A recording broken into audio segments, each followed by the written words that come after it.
El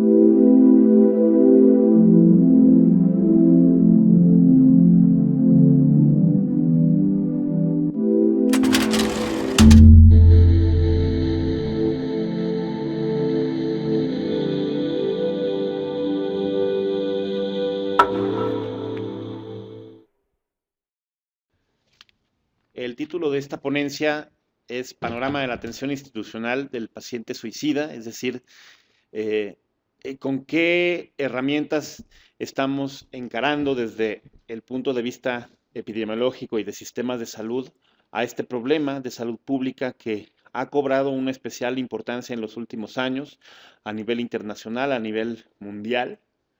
Eh, y quisiera hacer un énfasis de lo que está ocurriendo en este momento en nuestro país. Bueno, pues dentro de lo que son los antecedentes, se sabe que muchas de lo que hoy conocemos como trastornos mentales, se tenía un estudio bastante amplio de ellas desde la antigüedad. Por ejemplo, la melancolía es lo que hoy conocemos como depresión, pues se conoce y se estudia desde la antigua Grecia. Tenemos escritos de todo lo que es justamente la melancolía, y aunque estos estudios podían tener algún enfoque naturalístico o algún enfoque mágico-religioso, finalmente eran condiciones que históricamente se estudiaban. Y por ejemplo, hasta el Renacimiento, pues ya se empezaba a estudiar, por ejemplo, la anatomía de la melancolía, pero esto era una entidad que se conocía desde la antigüedad. Lo mismo pasaba con la epilepsia, con la manía, con lo que hoy se conoce como frenitis. Sin embargo, la autoaniquilación, pues no se tienen tantos registros de que fuera estudiada. Fue hasta el Renacimiento que alguien, simplemente con unir dos palabras latín, sui, sí mismo, y caedere, matar, y este fue Sir Thomas Browne, que era médico y filósofo, por primera vez le llamó a esto suicidio. Hay estudios de Séneca, que es de los primeros que hablan justamente de la muerte y de la muerte autoinfligida. Sin embargo, vemos que hay una carencia de estudio histórico sobre este tema. Desde aquí nos damos cuenta que el suicidio es un tema que la humanidad en general prefiere evitar desde el punto de vista social, desde el punto de vista científico. Preferimos darle la vuelta y clasificarlo como un tema casi tabú. Sin embargo, es un tema que es inherente al ser humano y que es imposible dejarlo de lado o dejarlo de tomar en cuenta. Y este antecedente histórico nos habla justamente de esta tendencia a evitar hablar del tema del suicidio desde la antigüedad. Y bueno, de las personas que más han estudiado el suicidio y que hoy en día su legado o su estudio sigue siendo vigente, a pesar de que ya han pasado más de 150 años, fue el sociólogo francés Émile Durkheim. Émile Durkheim fue el primero que sugirió estudiar el suicidio como un fenómeno social. El suicidio desde otras perspectivas y en la antigüedad se consideraba como un acto aislado y un acto exclusivo de unos pocos desafortunados que por propia decisión tomaban la prerrogativa de quitarse la vida. Y en general, Durkheim estableció que la verdadera responsable del suicidio es la sociedad. Y que justamente la sociedad, cuando ejerce alguna carga, alguna relación demasiado estrecha o por el contrario demasiado débil hacia un individuo, es cuando se desarrolla una proclividad hacia el suicidio. Durkheim estableció que el suicidio es todo caso de muerte que resulta directa o indirectamente de un acto positivo o negativo realizado por la víctima misma y que según ella sabía debía producir este resultado. Es decir, el suicidio tiene que ver con la intencionalidad, la persona tiene la intención de morir ya sea por medio de un acto positivo, es decir, por un acto de hacerse daño, o por un acto negativo, que es decir, dejar de hacer algo con el objetivo de quitarse la vida. Durkheim estableció que hay 3 tipos de suicidios. El suicidio egoísta es aquel que el individuo deja de considerar importante la relación con la sociedad, y esto hace que algunos individuos decidan dejar de tener este factor protector de la sociedad, siendo más proclives al suicidio. En general, muchas veces vemos la imagen o tenemos la imagen de una persona que tiene pensamientos de suicidio, y lo que suele decirle a las personas es: no solo pienses en ti mismo, no solo pienses en lo que tú estás sintiendo, piensa en tu familia, piensa en tus hijos, piensa en tu cónyuge, etc. Esto de alguna manera saca a relucir esto que describió Durkheim, ¿no? Que se considera el suicidio como algo fundamentalmente egoísta. Y no es exactamente que sea egoísta. Lo que ocurre es que el individuo decide dejar de lado todos aquellos factores protectores que le ofrece la sociedad. Pero en ocasiones, la situación es que la sociedad, por su estructura, decide abandonar o decide dejar vulnerables a ciertos individuos. Eso se le llama suicidio anómico, y los casos más sonados son lamentablemente los que ocurren por ejemplo, en Estados Unidos, que ahí se junta el otro factor, que es el libre acceso a las armas.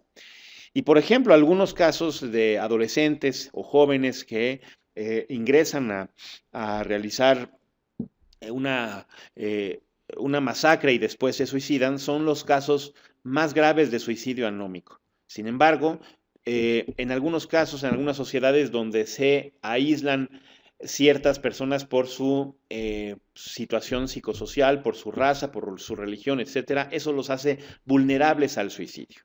Y eso se denomina suicidio anómico. Y finalmente, cuando pasa exactamente al revés, el opuesto del suicidio anómico es el suicidio altruista. Cuando hay una excesiva cohesión entre la sociedad y el individuo, y se considera que el suicidio es un acto de honor o es un acto inclusive heroico, que es lo que se conoce como suicidio altruista. Para el caso de esta exposición, veremos lo que tiene que ver con el suicidio relacionado con los trastornos mentales. Es decir, este tipo de suicidio es lo que Durkheim estableció como egoísta. Sin embargo, también vamos a ver que existen algunas áreas a mejorar desde el punto de vista de políticas de salud y desde el punto de vista de sistemas de salud, en donde el usuario con conductas de suicidio no siempre es oportunamente atendido, o no siempre es oportunamente con acceso a algún programa de seguimiento. Y esto, lamentablemente, pues contribuye justamente a que las conductas de suicidio se perpetúen o vuelvan a presentarse en otro momento de la vida. Generalmente el suicidio se relaciona con depresión como dos entidades que suelen relacionarse frecuentemente. No es una teoría equivocada. De hecho, la mayor parte de los suicidios son secundarios a la presencia de un trastorno afectivo, principalmente episodio depresivo mayor, pero también el trastorno bipolar, que es el otro trastorno afectivo que puede generar riesgo de suicidio. No es el único. Otros trastornos mentales como la esquizofrenia o el trastorno por estrés postraumático suelen ser causas frecuentes de conducta suicida. Y en general, suicidio y depresión van muy relacionados por la teoría serotoninérgica. La teoría serotoninérgica tiene que ver con una deficiencia en justamente el neurotransmisor serotonina, que ocasiona, por un lado, la teoría de la depresión. La falta de serotonina es de las teorías más aceptadas para la cuestión de la depresión. Y por el otro lado también está por la cuestión de la agresión. La disminución de la serotonina también puede generar agresión. Estudios más actuales y más complicados, más complejos, establecen que el suicidio va mucho más allá de una relación entre un neurotransmisor y la función cerebral. Se ha visto que hay otras teorías que tienen que ver con la depresión y también con el suicidio. Una de las teorías más aceptadas y que explican mejor la función cerebral es todo lo que es el fenómeno de la plasticidad cerebral, es decir, la capacidad que tienen unas neuronas de interconectarse con otras. Y estudios de neuroimagen funcional han demostrado que en pacientes suicidas la plasticidad cerebral es notablemente afectada en comparación con pacientes deprimidos no suicidas o pacientes controles. Es decir, la plasticidad cerebral es una de muchas afectaciones que se presentan en trastornos afectivos y cuando se presenta la condición suicida, esta afectación de la plasticidad cerebral es más grave. Podríamos seguirnos con muchos estudios de neuroimagen y epidemiológicos mundiales muy interesantes, pero como les comenté, en esta ocasión me voy a abocar a lo que está sucediendo en nuestro país. Y vamos a empezar en este momento por la cuestión epidemiológica. Para empezar, la tasa de suicidio en México, la última tasa lanzada por el INEGI, gira alrededor de 5 por cada 100,000 habitantes, si tomamos en cuenta los dos géneros. Y cuando empezamos a estudiar el fenómeno de la conducta suicida, es decir, cuando empezamos a estudiar el fenómeno de que una persona atenta contra su vida, pero no consigue consumar el suicidio, pues la tasa es mucho más alta. Para empezar, la conducta suicida ya no se maneja en tasas por cada 100,000 habitantes, sino que ya se tiene que manejar en porcentaje de la población. En estudios de epidemiología psiquiátrica llevados a cabo por mis maestros, la doctora Marilena Marina Mora y el doctor Guilherme Borges, la doctora Corina Benjet, la doctora Catalina González Forteza, se ha visto que la prevalencia de conducta suicida va del 8 al 12% de toda la población mexicana. ¿Cuánto es el 8 al 12% de 120 millones? Es una población muy alta. Desde aquí empezamos a ver que hay una disparidad entre lo que es el suicidio consumado y la conducta suicida. Estamos hablando justamente de que aparentemente la tasa de suicidio consumado es baja si la comparamos con otros países como por ejemplo Estados Unidos, como por ejemplo Europa del Este, por ejemplo Rusia o India inclusive. Sin embargo, cuando empezamos a desmenuzar el problema, vemos que número uno, el problema no está equitativamente cargado por estado. En el informe del INEGI del 2013, vemos que estados como Aguascalientes, Campeche, Quintana Roo, Yucatán, Sonora y Chihuahua tenían las tasas más altas en comparación con otros estados y con la media nacional. Y en general, pues la pregunta obligada, ¿por qué en estos estados hay más suicidio en comparación con otros estados? Y la respuesta es bastante compleja, obedece a diferentes causas que van desde lo psicosocial, lo climático, lo geográfico, la prevalencia de adicciones, la prevalencia de violencia y otros aspectos. Pero en general vemos que esta tasa va fluctuando y algo muy interesante y muy característico es que cuando alguno de los estados, alguno de los gobiernos empieza a echar mano de programas de psicoeducación y programas psicosociales, curiosamente la tasa o la prevalencia empieza a disminuir en esos estados. Entonces, en general aquí nuevamente se aplica la teoría de Durkheim, ¿no? Que hay una cuestión social que puede favorecer o puede proteger o puede en un momento dado también desencadenar el fenómeno de la conducta suicida. Si nosotros vemos en general la media nacional, ya no por estados, ¿sí?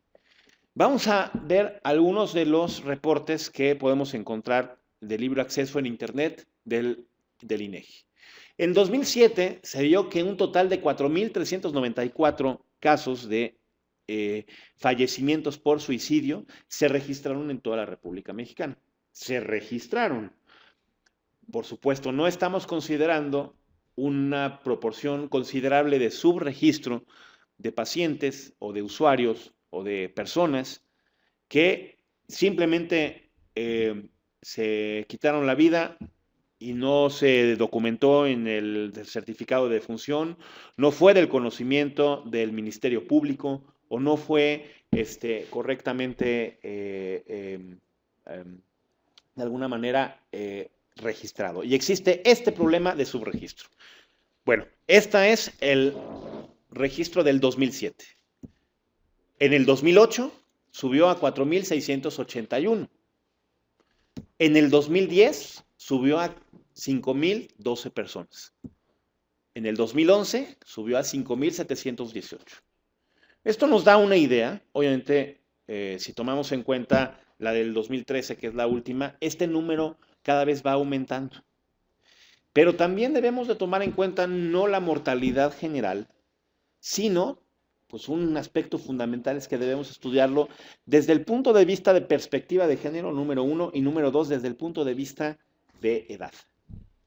Cuando nosotros comparamos las prevalencias justamente de suicidios consumados, pero por edad, por grupos de edad, desde 10 a 14 años, y lo vamos separando cada 5 años, y además lo separamos por género, nos encontramos con algo muy importante y muy, pues muy preocupante también. Si bien la mayor parte de los suicidios sigue siendo por parte de género masculino, y esto se observa más detalladamente en cuestión de adultos mayores, cada vez hay más suicidios consumados. Aquí no estamos hablando siquiera de conducta suicida. Cada vez hay más suicidios consumados entre niñas, entre adolescentes y mujeres jóvenes. Y cada vez están ganando más porcentaje este género, que en otro momento se consideraba que no era tan frecuentemente afectado por por el suicidio. Siempre se había hablado en la literatura ya de hace 30 años que la tasa de suicidio era alrededor de 3 hombres por una mujer, la cuestión de suicidio, la tasa de 3 a 1. Ahora se ve que mientras más joven, las niñas, las adolescentes, las muchachas y las mujeres jóvenes están ganando cada vez más porcentaje de suicidio consumado. Y si lo comparamos con nivel de escolaridad, vemos aquí la gráfica muy clara que en aquellos que son estudiantes de secundaria, la distribución porcentual de los suicidios es más frecuente. Es decir, que los jóvenes que están estudiando la secundaria y como veíamos en la diapositiva anterior del género femenino, son un grupo altamente vulnerable que debemos de tomar en cuenta justamente alguna acción social. Y aquí es donde nosotros nos preguntamos, pues, de la importancia y de la urgencia de que se empiecen a llevar a cabo programas de prevención justamente en las escuelas, justamente en los lugares donde están más frecuentados por jóvenes. Y justamente es cuando empezamos a ver que son necesarios estos programas y que lamentablemente a veces no es tan fácil implementarlos, no es tan fácil gestionarlos. Y ahora, pues, ¿a dónde va un suicida? ¿O dónde va una persona que tiene un intento o pensamientos de suicidio? ¿A dónde pide ayuda? Generalmente piden ayuda a la primera persona, a la red social, que es la familia, pero cuando la familia no sabe qué hacer o la familia tiene en sus manos este problema, pues ¿a dónde es a donde tienen que ir?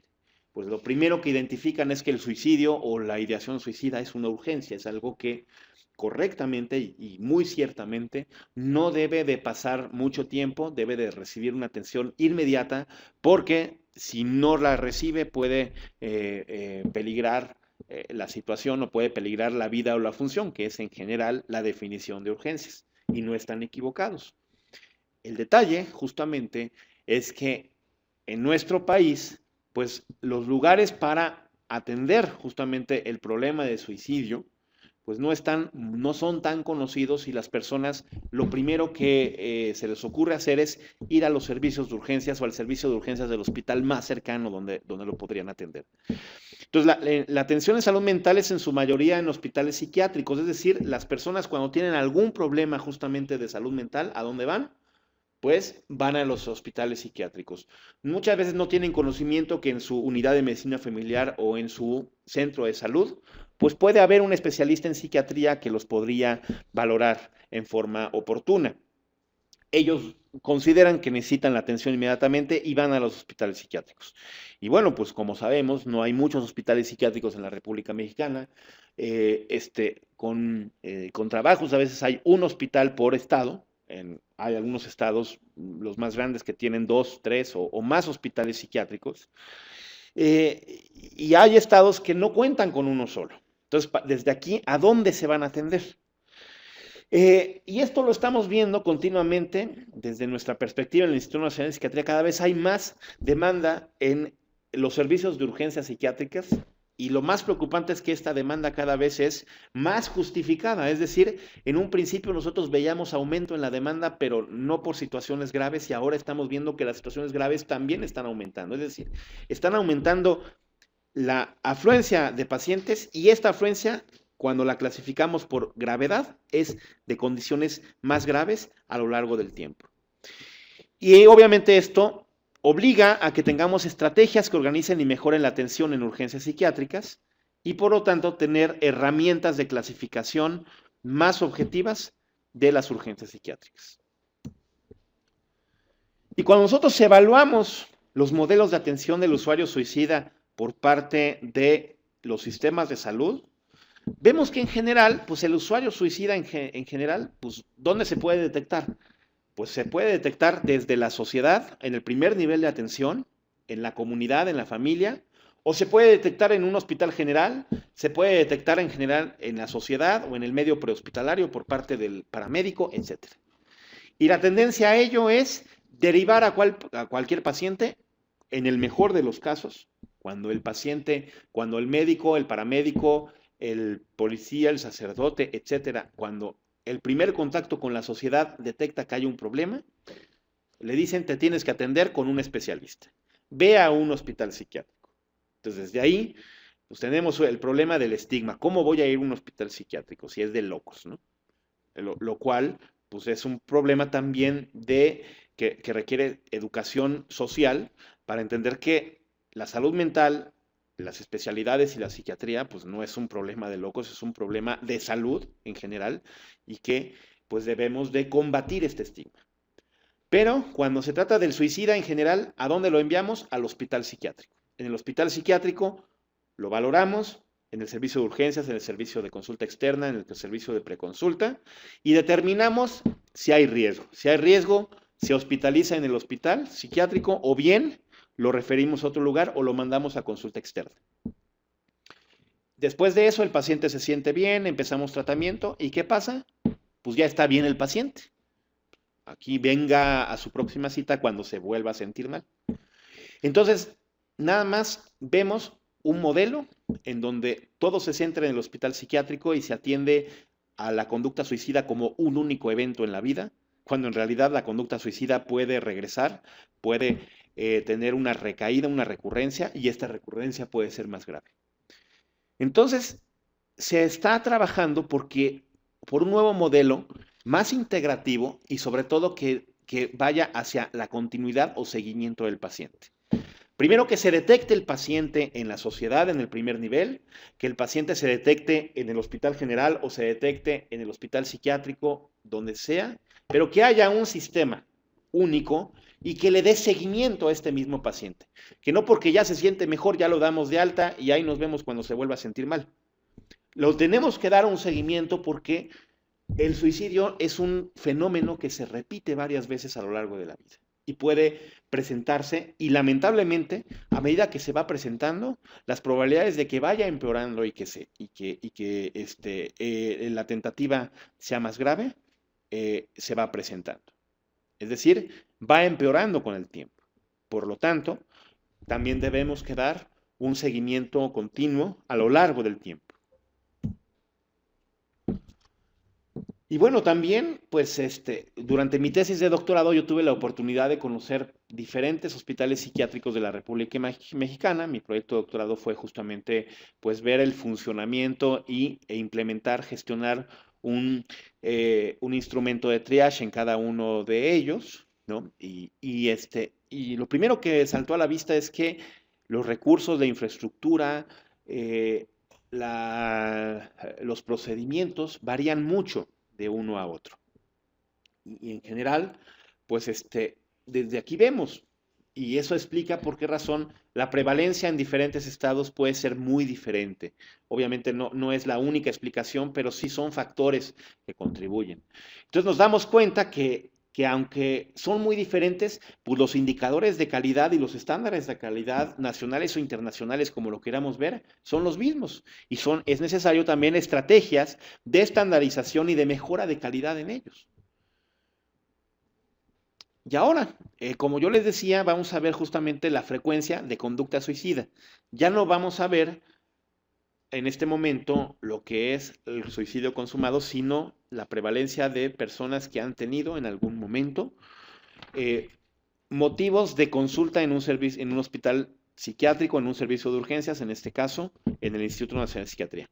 Esta gráfica es del 2008 y bueno, para mí es una gráfica muy valiosa porque pues, es una foto, o es algo así como una fotografía de lo que ocurría en ese momento en nuestro servicio de urgencias. Vemos que es una gráfica que se compara frecuencia de conducta suicida por grupo de edad. Y vemos que la gráfica está cargada hacia la izquierda, es decir, que la conducta suicida es más frecuente en usuarios y usuarias de menor edad, es decir, es más frecuente en adolescentes y adultos jóvenes.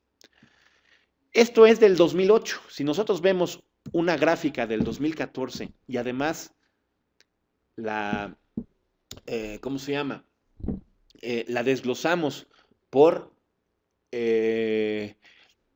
tipo de conducta suicida, es decir, no es lo mismo pensamientos, que ya también llamamos ideación, pensamientos suicidas, no es lo mismo amenazas o gestos suicidas, que es el acto de intentar hacerse daño, pero todavía no generarse algún daño, que el intento suicida. Y aquí no vemos lo que es el suicidio consumado, porque obviamente son usuarios de servicio. El suicidio consumado, pues se ve en otro tipo de institución. Lo que vemos es que es una curva que cada vez tiene más personas, pero sigue orientando hacia la izquierda. ¿De qué está hablando? De que este problema, pues en 6 años, de 2008 al 2014, pues ha aumentado en cuestión de frecuencia, pero no ha cambiado mucho en cuestión de problemática. La situación es la misma, pero cada vez hay más usuarios con esta conducta.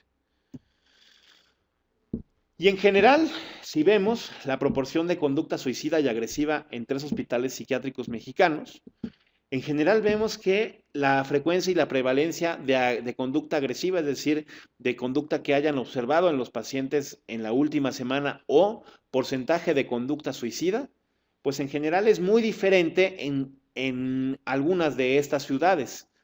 Lo que sí observamos es que curiosamente, tanto la conducta agresiva como la conducta suicida están muy relacionadas con el consumo del alcohol, que es pues, una droga legal que se consume también en forma diferente en algunos estados de la República. Entonces, esto también explica cómo un factor pues aparentemente modificable, que es el consumo de alcohol, puede precipitar o puede en un momento dado disminuir la posibilidad de conductas agresivas o suicidas. También en cuestión de, de clima, de temperatura, tiene que ver la conducta suicida. En general vemos este fenómeno, y yo lo llamé, no tiene nada que ver con la canción, la maldita primavera. En general, lo que observamos es que en los meses en donde empieza a haber más luz en el año y termina justamente con el verano, es cuando empieza justamente a haber más conductas de suicidio. Generalmente creemos que en invierno, que es cuando hay más depresión, lo cual es cierto, y esto se da por un fenómeno de que hay menos luz en invierno y el día como tal dura menos. Esto puede generar algún tipo de mayor frecuencia de conducta suicida. Pero aquí lo que observamos es que con mayor temperatura en el verano es cuando más se desencadena el suicidio, porque fundamentalmente el suicidio es un acto de violencia, es un acto agresivo. Los actos de violencia y agresivos son más frecuentes en la época del verano, particularmente antes del verano, lo que es la primavera. En este estudio, que es de un libro que participó como editor el doctor Borges, bueno, en realidad la gráfica se ve algo llena, algo confusa, pero bueno, si podemos observar dentro de la gráfica los puntitos de color violeta que están casi hasta abajo, ese es nuestro país México, y el resto de los puntitos son de otros países como Estados Unidos, como Colombia, Francia, Alemania, etc. Esta gráfica desmenuza lo que es la edad a la cual en los países, la media de la edad a la cual una persona puede empezar a tener pensamientos de suicidio por primera vez en el mundo. Es decir, es una gráfica de incidencia del primer pensamiento de suicidio a lo largo del tiempo. Y observamos que en México, pues estamos más hacia la derecha, más hacia abajo que el resto de los países. De alguna manera, esto lo pueden ver con optimismo los epidemiólogos, porque en México eso significa que el primer pensamiento de suicidio suele tardarse más en comparación con otros países del mundo. Sin embargo, la siguiente gráfica, que es el cambio de que cuando ya se instala un pensamiento, allá pasar al acto, es decir, al intento de suicidio, ya no es tan optimista en México. En México aquí, como podemos ver, si podemos localizar otra vez las bolitas de color violeta, vemos que ya no estamos tan favorecidos.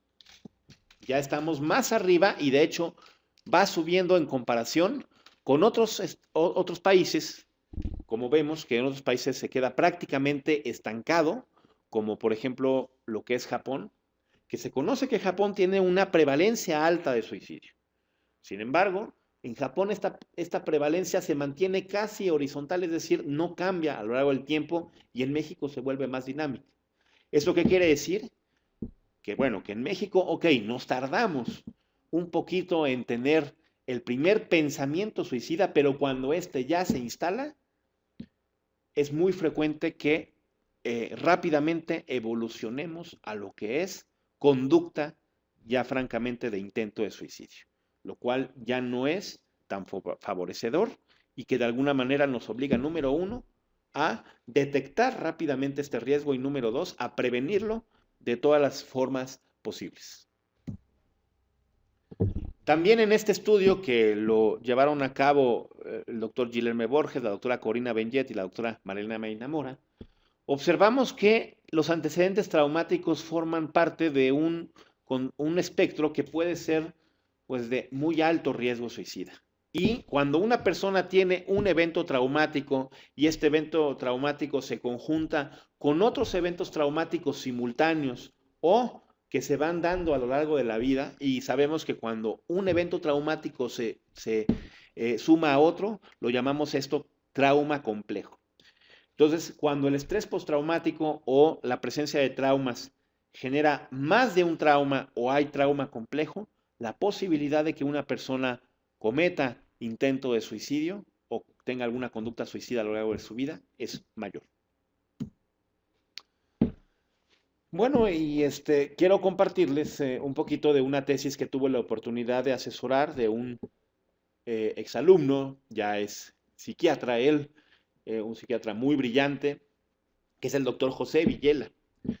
Él estudió el suicidio no desde una perspectiva con escalas de desesperanza, con escalas de depresión o con escalas de intencionalidad, que son las escalas clásicas para medir el riesgo de suicidio. El doctor Villela lo estudió desde una perspectiva de razones para vivir, es decir, de qué tantos aspectos positivos puede tener una persona para intentar quitarse la vida. Y el doctor Villela encontró, es una tesis bueno, no porque yo las haya asesorado, realmente es una muy buena tesis, es muy, muy, muy buena. Y uno de los hallazgos justamente que encontramos en este estudio fue que hay una relación contundente entre ideación suicida y la presencia de razones para vivir. Es decir, esto habla justamente de que si nosotros tomamos al suicidio no solo desde la perspectiva de desesperanza, sino empezamos a buscar razones para vivir, también podemos atacar el problema por otro flanco, que es justamente la búsqueda de razones positivas para vivir, y que esto nos da una idea muy clara de lo que es el afrontamiento y la supervivencia. Y que cuando estos ítems no los tienen las personas, muchas veces optan por deprimirse o lamentablemente por considerar el suicidio como una alternativa. Y bueno, desde el punto de vista de la Organización Mundial de la Salud, pues en el 2014 se emitió un documento internacional por parte de la Organización Panamericana de la Salud y de la Organización Mundial de la Salud, en donde pues participaron varios expertos a nivel mundial y participó también mi maestro, el doctor Guilherme Borges, y esto pues lo comentamos en diferentes eventos.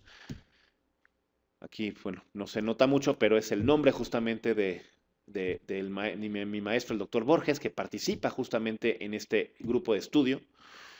Y bueno, pues el grupo de estudio establece que deben de participar el mismo individuo, obviamente, pero también las relaciones directas con el individuo, es decir, los amigos y la familia cercana, la comunidad, la sociedad y al final los sistemas de salud. Y que todo esto forma parte de un sistema que no se puede circunscribir a uno solo de ellos. En general es un error considerar que solamente el individuo es responsable de tener estos pensamientos y que la familia es la única responsable también de contenerlo. Debe de ser una acción interdisciplinaria, intersocial, que empiece, claro, desde el individuo y desde estrategias de prevención, pero termine también en los sistemas de salud. Y en cada uno de estos niveles debe de haber justamente una serie de recomendaciones que se dieron justamente en el 2014. La investigación es muy importante. Aquí yo también, bueno, parece que nada más quiero presumir de exalumnos, pero en general quiero comentar que otro exalumno, que es el doctor Rafael Ventura Rangel Malo, que participó con su respectiva tesis de alta especialidad en urgencias de psiquiatría, participó en la Asociación Mexicana de Suicidología en el 2015 y recibió el primer lugar a la tesis de posgrado. Y fue justamente el doctor Rafael Ventura Rangel Malo el que participó en este proyecto de empezar a ver qué es lo que ocurre si a un paciente lo veo un tiempo después, si le doy un seguimiento. Lo que hizo el doctor fue a los pacientes que llegaron por algún motivo al servicio de APC, de urgencias del Instituto Nacional de Psiquiatría, con conducta o sin conducta de suicidio, el doctor decidió volverlos a citar 3 meses después y ver cómo se sentían. Y en general encontramos datos muy interesantes que hablan de que muchas veces los pacientes que sienten este seguimiento, primero que nada, agradecen mucho el interés que tenemos en saber cómo van y cómo se sienten. Y número dos, 3 meses después, pues afortunadamente todos los pacientes mejoraron, pero observamos que mejoran en una forma diferente los suicidas y no suicidas. Y obviamente consideramos en nuestra predicción que seguramente el suicidio iba a tener una evolución hacia el empeoramiento en relación con los no suicidas. Pues nos llevamos la sorpresa de que algunos suicidas mejoran incluso más que los no suicidas. Y esto nos dio pues una posibilidad de estudiar el suicidio como un fenómeno diferente a lo que tendemos a considerar o a entablar de lo que es el suicidio, que es un fenómeno de alguna manera solo indeseable o solo que lo debemos de ignorar. No es así. Realmente el suicidio necesita ser estudiado de muchas formas como parte de un continuum de la reacción y del afrontamiento y de la resiliencia de algunos usuarios. Muy bien. Bueno, y ¿qué tenemos ahorita de investigación sobre esto? Bueno, investigación epidemiológica tenemos mucho. Han hecho grandes contribuciones mis maestros, la doctora Medina Mora, el doctor Guilherme Borges, la doctora Corina Benjet, la doctora Catalina González Forteza. Hay otros estudios que han llegado a ver la relación en suicidio y adicciones, suicidio y violencia. Hay grandes investigadores en todo el país que se han dedicado, pero pareciera que nos falta más investigación clínica. Es decir, tenemos muy buena investigación epidemiológica, ya sabemos con mucha certeza lo que está ocurriendo y lo que puede en un momento dado llegar a ocurrir, pero ¿cuál es la experiencia clínica de esto con el paciente real que llega a los servicios, ¿no? O bien la intersubjetividad de estas personas y de la familia cuando presentan ese tipo de problemas. Y bueno, pues estamos también estudiando un poquito desde el punto de vista del sistema de salud lo que es cómo están funcionando algunos de los servicios de urgencias de la República Mexicana y también pues en este año, en el 2016, salió publicada en el BMC Psychiatry, pues la validez y la confiabilidad del triage psiquiátrico, que es un instrumento que un servidor diseñó desde el 2008. Y bueno, fue compartir un conocimiento muy prometedor, ya no solo nacional, sino internacional. Pero nos falta mucha infraestructura, mucha programación, mucho apoyo hacia la cuestión de investigación en suicidología desde el punto de vista clínico, sobre todo clínico y de sistemas de salud. ¿Qué legislación tenemos ahorita sobre suicidio? Yo me pongo a pensar que hay tantas normas oficiales mexicanas desde el punto de vista técnico, desde el punto de vista social. Desde el punto de vista de salud mental tenemos una norma oficial de violencia, de prevención de la violencia, una norma oficial de prevención y tratamiento de adicciones. Tenemos una norma oficial del paciente psiquiátrico, que es la norma 025, pero todavía no tenemos una norma oficial de tratamiento del suicidio. No hay una norma oficial, probablemente de políticas públicas. Se han hecho otros esfuerzos, pero ninguna que hasta ahorita tenga un impacto a nivel global o federal. Claro que desde el punto de vista local, en diferentes estados o inclusive dentro de la Ciudad de México, me consta que hay muchas personas trabajando en esta situación. Hay esfuerzos muy valiosos desde el punto de vista de privado y público de diferentes especialistas. Pero algo que unifique todo el sistema todavía no lo tenemos. Es muy importante que se empiece a trabajar como en la diapositiva que veíamos de la Organización Mundial de la Salud, de diferentes niveles. Que empecemos a trabajar desde el punto de vista individuo, familia, comunidad y sistemas de salud. Y desde el punto de vista de los sistemas de salud es muy importante pues empezar a promover nuevas políticas públicas que traten esta situación. Tenemos guías clínicas en el Instituto Nacional de Psiquiatría, aborda el suicidio como una decisión dicotómica. ¿Qué es decisión dicotómica? ¿Tiene o no tiene riesgo? Y entonces, si tiene riesgo, lo hospitalizas; si no tiene riesgo, lo mandas a consulta externa o a su casa. No, y entonces tenemos que ver algo más estratificado. Tiene que haber más opciones, porque es imposible que, que todos los pacientes con algún tipo de riesgo suicida, por mínimo que sea, se hospitalicen. Y también es imposible o no es nada recomendable que un paciente con riesgo suicida no sea oportunamente atendido. Pero no puede ser, no podemos deslindar esto solamente como responsabilidad del Hospital General. Es importante que empecemos a implementar diferentes estrategias de atención intermedias, como por ejemplo atención en comunidad, como por ejemplo programas de intervención en crisis telefónica y en línea, por ejemplo, ya con las nuevas tecnologías, la telepsiquiatría puede tener un papel interesante o importante aquí, ¿no? Eh, Otras guías de práctica clínica como la del Seguro Social no se estratifica la conducta suicida. Nuevamente considero que es importante no solamente ver tiene o no tiene riesgo, no tener esta visión dicotómica. Y cuando hablamos de urgencias, desde el punto de vista de las normas oficiales, la única norma oficial que habla de urgencias es la 206, pero que considera solo la urgencia médica quirúrgica como la urgencia real. Es decir, que la urgencia psiquiátrica como tal, pues como no está bien definida o se considera que es un problema subjetivo y pasajero o aislado, pues no le prestamos importancia. Y cada vez he tenido oportunidad de charlar con colegas urgenciólogos y de otras especialidades que dicen que es un verdadero problema el hecho de que no tengan la capacitación suficiente para atender pacientes suicidas o pacientes con agitación y agresividad. Y que realmente eh, cuando ocurren estas situaciones, pues se vuelve un caos en ese servicio. Y tienen una capacitación excelente para reanimar a un paciente o para sacarlo de un shock o de restablecer sus niveles de glucosa, etcétera.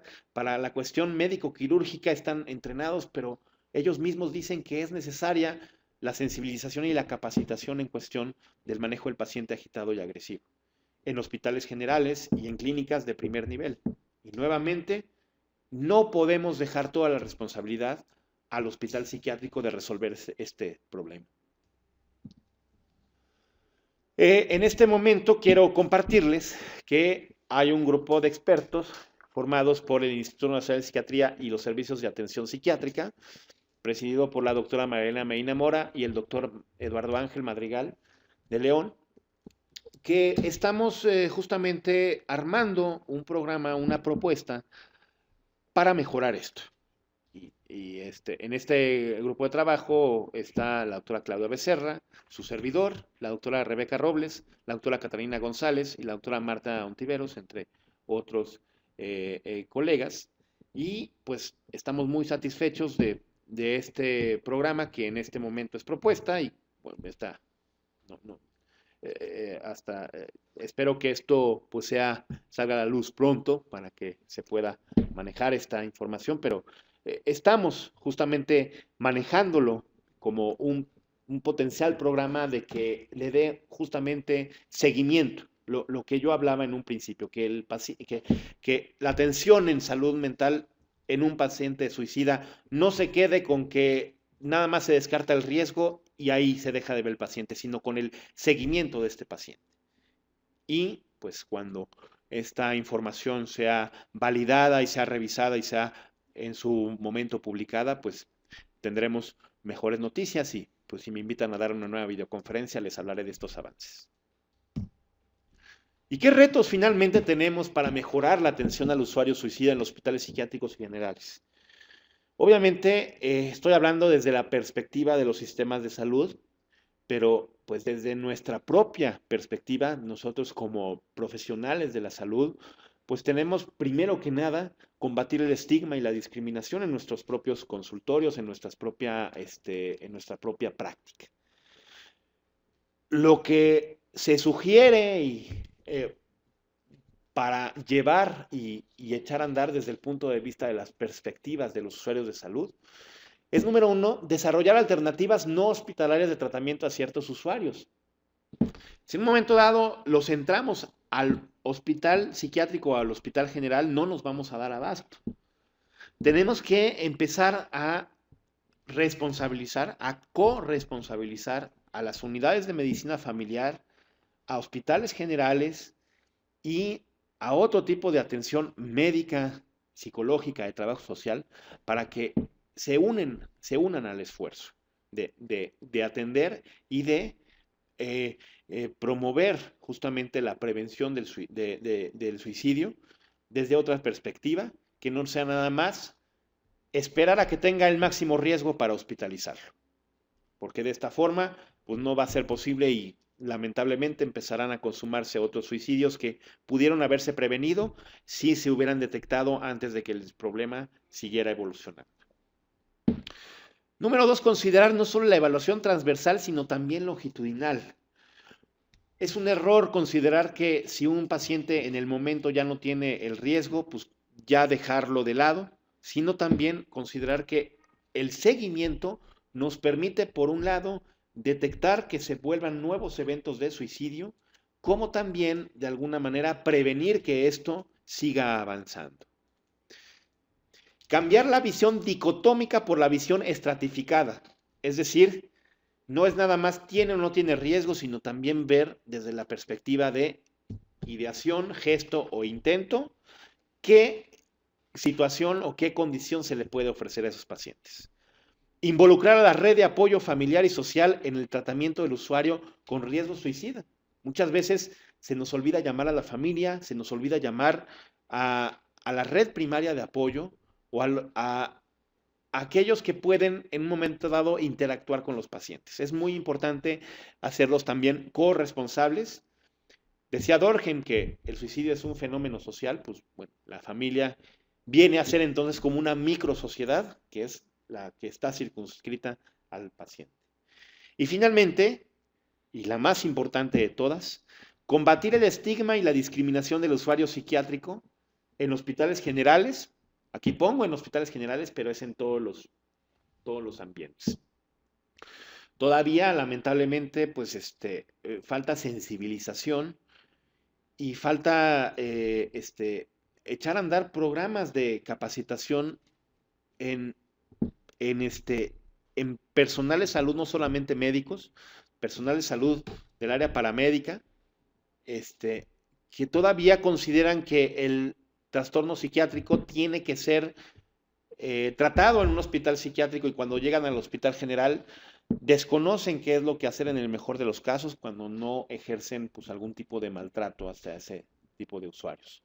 Es muy importante que se combata tanto el estigma como la discriminación del paciente psiquiátrico. Esto es parte de la condición. Muy bien. Bueno, con esto yo concluyo la presentación. Les agradezco mucho su